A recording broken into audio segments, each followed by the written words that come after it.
He said, no, you can't afford them. All of these were new ways of looking at things. Unbelievable. And so I started listening to all this stuff. Now, some of the things that really accelerated my learning curve so that I could do better quickly was learning the success equations. Here's 3 of them. The first one comes from the Bible. The question was asked, 2,000 years ago in the Bible, according to the storyteller, what is the key to greatness? What's the key to self-esteem? What is the key to getting honors and trophies to put on the mantle above the fireplace? What is the key to receiving great respect? What is the key to wealth and abundance? What is the key to all of that, an extraordinary life? And here's the answer that was given, capsule form. According to the storyteller, the answer was, find a way to serve many people. Find a way to serve. Find the ways and means. Start rendering service. The more you serve, the greater your fortune. Service to many leads to greatness. Key. Next, John Kennedy. Speaking of politics today, we're surrounded by political speeches. Here was one of the best, John Kennedy, on his inaugural to be President of the United States all those years ago. Here's what he said, don't ask.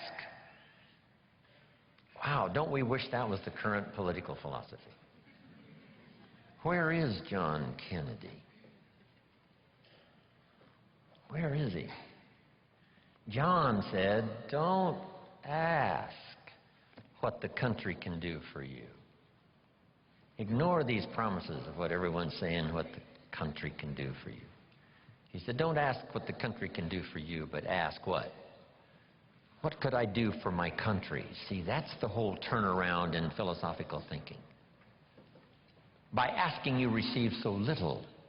By serving, you receive so much. So rather than settle for the pennies of what someone could do for you, why not turn it around and find some way to serve? It's a pretty simple process. Here's what I taught the Russians. Johnny mows Mrs. Brown's lawn.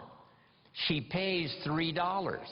Every time he mows her lawn, he collects $3.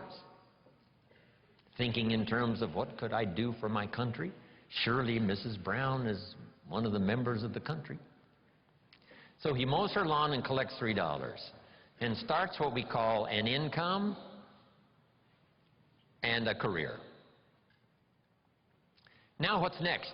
And here's what the Russians were excited about.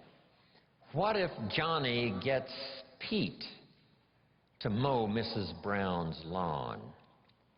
She still pays the $3, but now Johnny gives Pete $2 for mowing the lawn and keeps $1 because he's the one that got the work. Now we have the beginning of an entrepreneur. Now we have the beginning of fortune. Here's a good note to make. I started part-time on a little adventure learning skills and disciplines, and here's what I began to say with my little part-time job.